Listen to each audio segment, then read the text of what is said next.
Donc un petit rappel sur le contexte, enfin sur le statut du CHUM. Donc c'est un établissement public administratif qui dépend du ministère de la Défense, donc en France, et qui fait la description et la prévision de l'océan, du large jusqu'au littoral. Donc c'est bientôt, le CHUM va bientôt fêter ses 300 ans aussi, c'est assez remarquable. Il a été établi en 1720.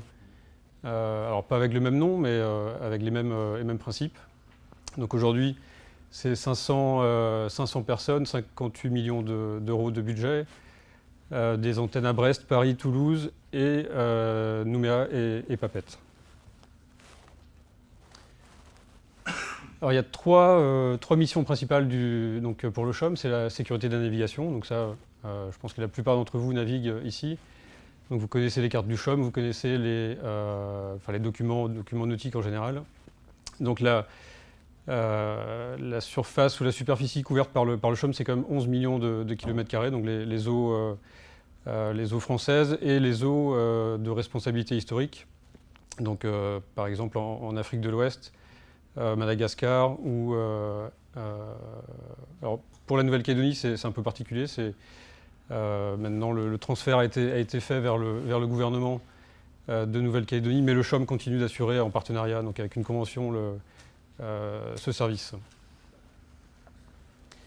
Le deuxième grande mission, c'est le soutien à la défense, donc avec une expertise et la production, la fourniture de services et de produits pour la défense. Donc dans tous les domaines, principalement sur le domaine maritime. Les opérations amphibies, les sous-marins et les bateaux d'une manière générale. Et là, la zone d'intérêt s'agrandit largement puisque c'est 40 millions de kilomètres carrés, avec la zone d'intérêt qui progressivement se pousse vers le Pacifique. Donc jusqu'à présent, c'était principalement l'océan Indien, mais assez récemment, c'est l'Asie du Sud-Est et le Pacifique qui rentrent dans la zone d'intérêt de la défense française. Le troisième objectif, troisième mission du CHUM qui vous intéressera peut-être plus, c'est le soutien aux politiques publiques de la mer et du littoral. Donc c'est le soutien de l'action de l'État en mer, qu'on a par exemple assuré avec l'échouage du Key Trader. Donc on a participé au... Alors malheureusement, ça n'a pas forcément abouti positivement, mais on a mesuré les fonds autour du Key Trader, on a fourni des prévisions de courant, de marée, tout ce qu'on avait de plus précis pour aider à le sortir de là. C'est aussi de l'expertise dans les délimitations des frontières maritimes. La participation aussi à un réseau d'alerte et la prévention des tsunamis ou des risques et catastrophes. Donc on a un réseau de marégraphes qui couvre toute la Nouvelle-Calédonie, qui couvre aussi la Polynésie française et qui permet de détecter les tsunamis en avance. On a aussi constitué, alors en France, sur la métropole et sur les départements d'outre-mer, donc on a un programme qui s'appelle le Litho 3D, qui a permis de faire ce que vous voyez en bas, donc une couverture LIDAR bathymétrique de la partie terrestre et de la partie maritime. Et c'est quelque chose qui a été... qui probablement, qui a été tenté ici en Nouvelle-Calédonie, qui n'avait pas abouti, pour des raisons budgétaires principalement, mais c'est a priori un projet qui pourrait être très intéressant pour la Nouvelle-Calédonie, parce que ça permet de couvrir des zones assez vastes en un temps très limité. Alors ça ne va pas jusqu'à des profondeurs... ça va jusqu'à des profondeurs qui sont limitées, donc ici dans les lagons ça ira jusqu'à 30-40 mètres, mais ça couvre déjà une bonne partie. Et donc ça répond à tous les besoins des acteurs du littoral, donc pas seulement pour la navigation, mais pour l'aménagement du territoire, etc. Enfin la contribution aussi à la vigilance vague submersion avec Météo France. Alors je vais rentrer dans le dans le côté technique, donc avec datashom.fr. Alors tout ça, c'est issu de la directive Inspire européenne, donc qui pousse à l'open data. On en a déjà parlé, et à l'utilisation, la réutilisation des données de l'information géographique en Europe et la rétribution finalement de l'argent du contribuable qui a permis d'acquérir ces données. Alors quelques chiffres sur l'infrastructure de données du CHOM. C'est 5 milliards de sondes, donc une sonde étant une mesure de profondeur. 10 000 épaves, 1500 câbles sous-marins, etc. Donc c'est quand même une base, encore une fois, qui date pas de 300 ans, mais pas loin. Et donc tout ça, on l'a mis sur un portail de manière à y donner l'accès à tous. Alors ce portail permet de visualiser et de télécharger une cinquantaine de couches de données géoréférencées. Donc ça ressemble un petit peu au GeoRep, en fait, c'est un peu l'équivalent, avec des données différentes. Pour anticiper une question, il y a des données aussi du CHOM qui sont disponibles sur le GeoRep.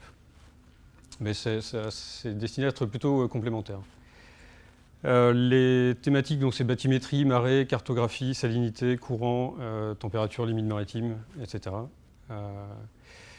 Donc tout ça disponible en ligne. Alors un exemple donc ce qu'on appelle les dalles bathymétriques, donc c'est les mesures de profondeur qui sont disponibles sur ce site.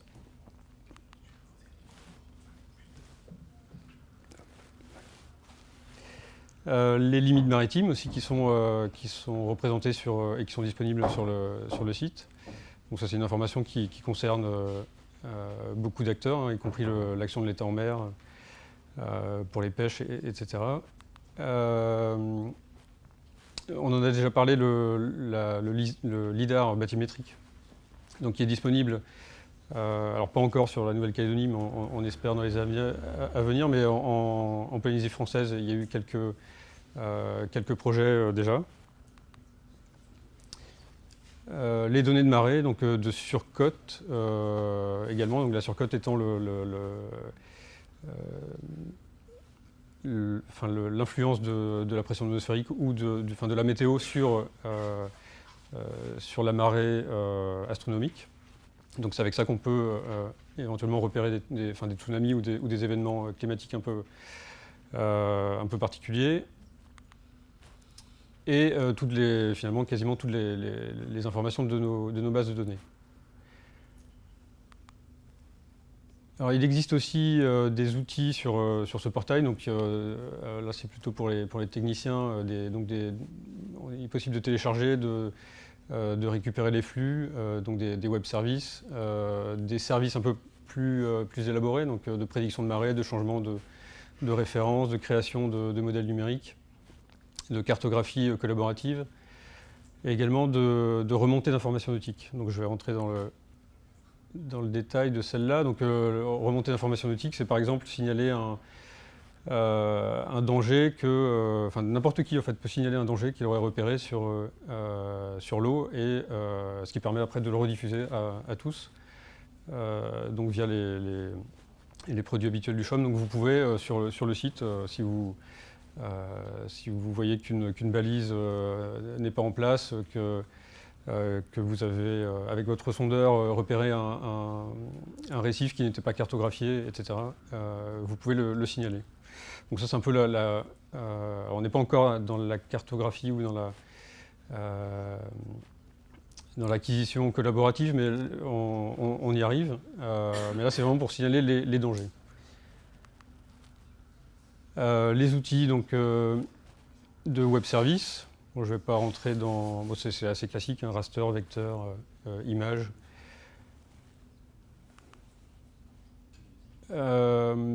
Un autre aspect intéressant, c'est qu'on peut aussi sur ce portail importer ses propres données. Donc, on peut visualiser par exemple là, c'est les zones de l'Agence des aires marines protégées.